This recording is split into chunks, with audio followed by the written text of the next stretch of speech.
Media portrayal of different demographics tends to set our perception for reality in our everyday. In this case, with Latinas in media, we are usually shown stereotypes that can have negative connotations.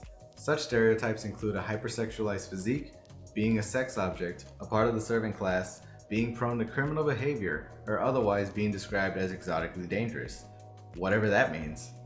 For this video, we will be discussing specifically this so-called exotically dangerous or hot-blooded Latina that can be seen in media through multiple extensions. The reasoning behind why this particular stereotype is used so often is so far unclear. Maybe content creators just feel that. These folks are prone to emotional decision making. The first character that is presented with this trait is Gloria Pritchett from ABC's Modern Family sitcom. Aside from her good looks, her behavior can be described as passionate but with a corresponding temper to match. But lately you've been such a hothead. I am not a hothead. I am Colombian. We get excited. My country is covered in coffee. Just like the Starbucks girl when she got your order wrong? Half caffeine, fat, wet soy latte. How hard is that to hear? Huh? Do you think I'm a hothead like Manny? No. You can be emotional, volatile maybe. Still, that's a far cry from... You put egg on my house! I kill what you love! Psycho.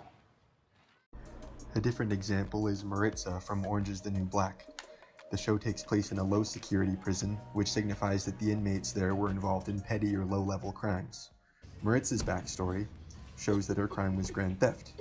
But is it just a coincidence that the writers chose to detail Maritza's backstory specifically, though? Likely not, because this speaks to the story's apparent need to have the Latina character conform to an already established stereotype.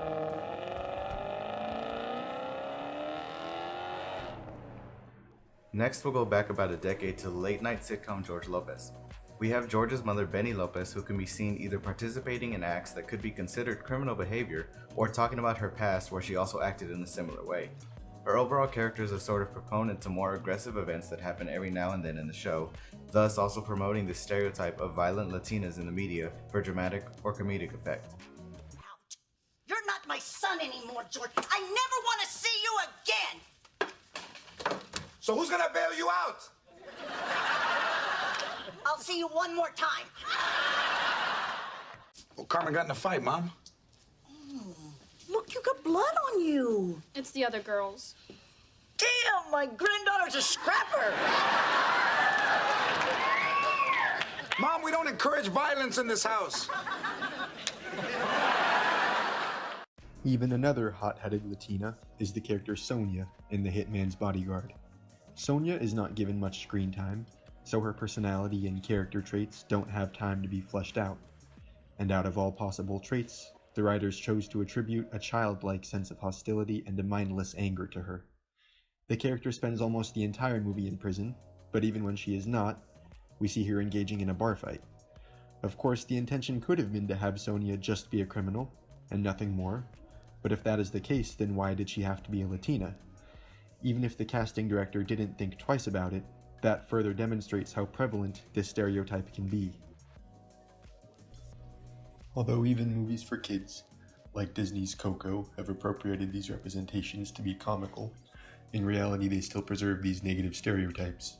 So not only has the hot-headed Latina persisted in television, but they will continue to persist as long as media advertises them as humorous.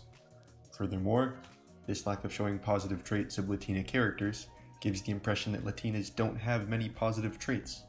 If the focus is on violence, then consumers of media may question their intellectual capabilities or their socioeconomic standing. For there to be any sort of advancement, we need to be careful to not fall for these representations.